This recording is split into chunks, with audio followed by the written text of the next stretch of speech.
ముఖ్యమంత్రి చంద్రబాబు నాయుడు 76వ వసంతంలో అడుగుపెట్టారు. రాజకీయాల్లో ఆయన అనేక ఎత్తుపల్లాల్ని చూశారు.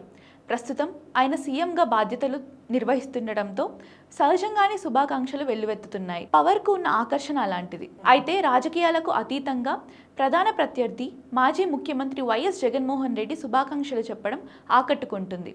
ఆరోగ్యంగా, ప్రశాంతంగా జీవితాన్ని గడపాలని వైఎస్ జగన్ ఆకాంక్షించారు. జగన్ సోదరి ఏపీ కాంగ్రెస్ అధ్యక్షురాలు షర్మిల కూడా బాబుకు జన్మదిన శుభాకాంక్షలు చెప్పారు. అలాగే తన తండ్రికి నారా లోకేష్ కూడా శుభాకాంక్షలు తెలిపారు. స్ఫూర్తిదాయక నాయకుడైన చంద్రబాబును నాన్న అని పిలుచుకునే గౌరవం తనకు దక్కిందని సంతోషాన్ని వ్యక్తం చేశారు ఆయన. ప్రతిరోజు మీ నుంచే నేర్చుకునే అవకాశం లభించినందుకు అదృష్టవంతుడినని ఆయన పేర్కొన్నారు. డిప్యూటీ సీఎం పవన్ కళ్యాణ్ తనదైన ఆరాధనతో కూడిన అభిమానంతో శుభాకాంక్షలు చెప్పారు.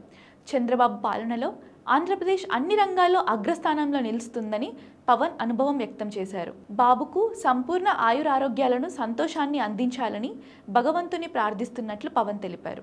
చంద్రబాబు తన జీవితాన్ని ప్రజా సంక్షేమానికి వినియోగించాలని ప్రతి ఒక్కరూ కోరుకుంటున్నారు. జన్మదినం నాడు ఆయన తమిళనాడు ఎన్నికల ప్రచారానికి వెళ్తుండడం విశేషం.